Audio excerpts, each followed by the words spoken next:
আওয়ামী লীগ আমরা দেখেছি শেখ মুজিবের সময় তারা বাকশাল কায়েম করেছিল, শেখ হাসিনার সময় তারা ফ্যাসিবাদ কায়েম করেছিল। এটাই বিএনপির সাথে আওয়ামী লীগের মৌলিক পার্থক্য। আমরা মনে করি বাংলাদেশে রাষ্ট্র পরিচালনার বা রাষ্ট্র ক্ষমতার মূল উৎস জনগণ।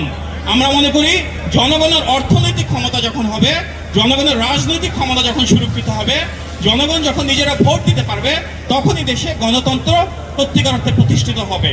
তার মানে কি, আমরা জনগণের ক্ষমতায়নে বিশ্বাস করি। জনগণের ক্ষমতায়ন যদি আমাদের প্রতিষ্ঠা করতে হয়, তাহলে গত 16 বছরে ফ্যাসিবাদ যেভাবে রাষ্ট্র কাঠামোকে ভেঙে চুরে চুরমার করে দিয়েছে, সেটাকে নতুনভাবে সংস্কার করতে হবে, সেটাকে ঢেলে সাজাতে হবে। এজন্যই কিন্তু আমাদের নেত্রী দেশনেত্রী বেগম খালেদা জিয়া 2016 সালে ভিশন 2030 প্রোভাইড করেছিলেন, জাতির সামনে উপস্থাপন করেছিলেন। সেটাই ছিল বাংলাদেশে সংস্কারের প্রথম উপস্থাপনা।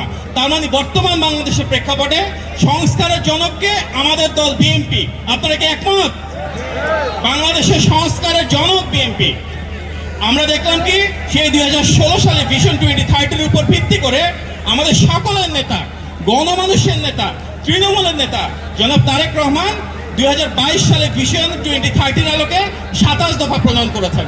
পরবর্তীতে গণতন্ত্রের পক্ষের সকল রাজনৈতিক শক্তি, যুগপৎ আন্দোলনে সামিল সকল রাজনৈতিক দলকে এক করে আমরা 31 দফা আমাদের নেতার কাছ থেকে পাই গত বছর 2023 সালে। আজকে বাংলাদেশের সংস্কার নিয়ে যতগুলো কথা বলা হয়, এটা সবসময় নেতৃবৃন্দ আপনারা মাথায় রাখবেন, একটা সংস্কারের কথাও আমাদের 31 দফার বাইরে না। তার মানে কি, বাংলাদেশের সংস্কারের যতগুলো কথা হচ্ছে, যতগুলো বিষয় নিয়ে আলোচনা হচ্ছে, সবকিছুর ভিত্তি